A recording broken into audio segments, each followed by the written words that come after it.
Yo, what's going on guys? Welcome to my patch 8.14 mid lane solo queue tier list. I like to keep these videos short and sweet. I just want to touch on the essentials, some of the major and drastic changes we saw to a couple of champions, how they've shifted, and possibly just exploiting some of the champions that you can, I guess, use on patch 8.14 to climb a couple of divisions. So kicking it off with my S tier mid laners, we got Talon. Talon saw a slight nerf to his W, his wave clear, but all in all, the champion's kit is still exactly the same. If you rush that tier mat, your wave clear is pretty much unmatched and you can still get that roam. Still got great itemization. The one thing I want to touch on is you don't have to run smite on Talon. If you're playing Echo, if you're playing Talon, any of these like essentially smite mid laners, you don't have to run smite. I see too many players in lower elos running smite on things like Talon. They don't use it correctly. They don't know what to do. They're much better off using Ignite for the laning phase, looking for the kills, looking to cheese out some early kills. You don't always need to run smite, guys. Moving across now to Twisted Fate. Twisted Fate's numbers don't lie. He currently has about an 18% pick rate in Korea with a 52 or so % win rate. This is insane numbers. The champion, when you learn it, just gives you so much extreme map control with the ultimate and the global presence that you can provide with the champion's kit. Moving across is Vladimir, of course. Vladimir did see a couple of nerfs, but the champion's still absolutely bonkers in a team fight. If you can hit that mid game with 2-3 items, you're just going to rip through the enemy team, and there's not much the enemy can actually even do to counter you. Moving across is LeBlanc, the best AP assassin right now. LeBlanc's kit is just so mobile. When you master it, solo kills level 3 almost every game, especially in the lower elos. You can snowball incredibly hard. It's a great champion once you learn it. Just be careful not to pick it in things like Kassadin, Lissandra that are popping up right now. Moving across now to ASOL, arguably the best mid laner right now for solo queue. He's very, very strong. You see a lot of the other champions around him getting nerfed. He's untouched, still has incredible level 1, level 2, level 3, and then he can start roaming across the map and just influencing every single lane. Lastly, for my S tier mid laners, we've still got Zoe. We've seen 2 nerfs now to the champion, but it's still S tier in my opinion. The one thing you need to do is just master this champion. You see their win rate right now is about 48-49%, and it's mainly just due to these inexperienced players trying to play it, seeing these high elo players have so much success, and they cannot replicate this in their own games because they haven't really mastered the champion yet. Right now, I was still doing a W max after the Q. I think with the W nerfs on this patch, it's going to be a Q max now, it's going to be an E max afterwards, just like how Zoe was when she was first picked up and introduced into play. Moving down to my A tier mid laners, guys, there's a couple of champions here that might surprise you. Ahri has definitely moved up. That E buff is actually very large for Ahri. I used to be an Ahri main. You get a 0.4 second increase on a level 1 E. This is most likely going to mean you don't need to put any more points than 1 in E until later on in the game. You can get that W max after Q. Going to provide more damage in your kit, more utility in the 2v2s. The champion right now is actually going to be pretty good for solo queue. I guarantee it.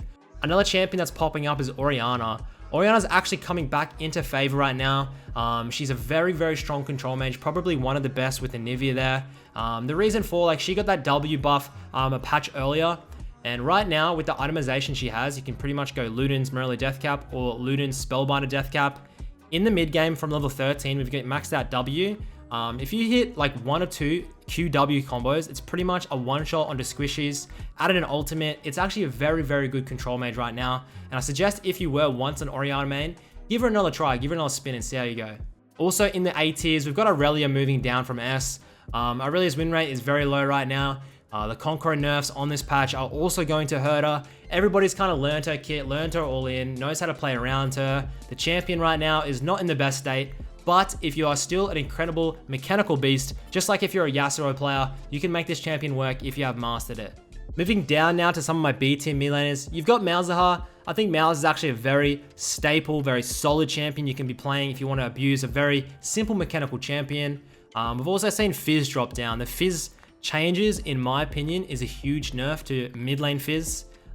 It really does favor like on-hit Fizz builds, so maybe we'll be seeing some like Runic Echoes, Nash's Fizzes in the jungle, maybe like a top lane Fizz with a Wit's End or something. The on-hit builds really did benefit from this, but I don't feel like you can be running it in the mid lane. You need too long of an extended trade to get something off in the mid lane. The lane's too short, so I don't think you'll be seeing much mid lane Fizz this patch, but I could be wrong, you never know. I guess the other champion I want to talk about is Syndra, moving up in favor right now as well. The only problem with Syndra is there's a couple of really good counters to Syndra, so I still feel like it's a bit awkward to pick her. if you haven't really looked at the enemy's laner or the enemy's pick first. Also in my B team mid laners, guys, you've seen Vel'Koz. Vel'Koz has popped up from C to B, but he could actually be A. I'm not too sure. I don't play much Vel'Koz. I don't know many people who do. To be honest, the 0.2 ability ratio buff on this patch with such a spammable skill, it could be ringing alarm bells. It could make the champion very strong, but I'm not too sure yet. Give it a little bit of playtesting. He may move up quite a bit on the next patch, or it could be unchanged and it could go down to C again like he was on the last tier list. So just lastly for my C tier mids, you got a couple of the rejects champions who definitely are struggling right now. Can't really seem to get much momentum. One champion I want to point out is Corki. Saw a pretty big buff to his E, but I think he still has some of the fundamental challenges. Fleet footwork was nerfed so many times, and it was essential to his laning phase. If he has a weak laning phase, it's very hard for him to actually get into the later stages of the game. You need 3-4 items before you really start to ramp up. So I'm not too sure if Corki's going to be moving up this patch. I still feel like he's definitely not as top tier as some of the other champions on this tier list. The last champion I'll touch on for this tier list is Aatrox. Aatrox Smite mid was very, very strong when it caught people by surprise and they didn't know how to deal with it. They didn't know his weaknesses, but as people have slowly learned, Aatrox's early game has been nerfed this patch. I honestly, to God, don't think Aatrox really fits in mid lane that well anymore. I think it was more of a surprise niche and cheese pick that worked really well with Smite, but now I really don't think you should be picking it up at all. I think it's much better mids on 8.14. So that's it for my tier list for today. I hope it has helped. I try to keep it as short and sweet as possible. So hopefully some of these champions that you see popping up, you can start to abuse and you can start to climb a couple of divisions on this patch, guys.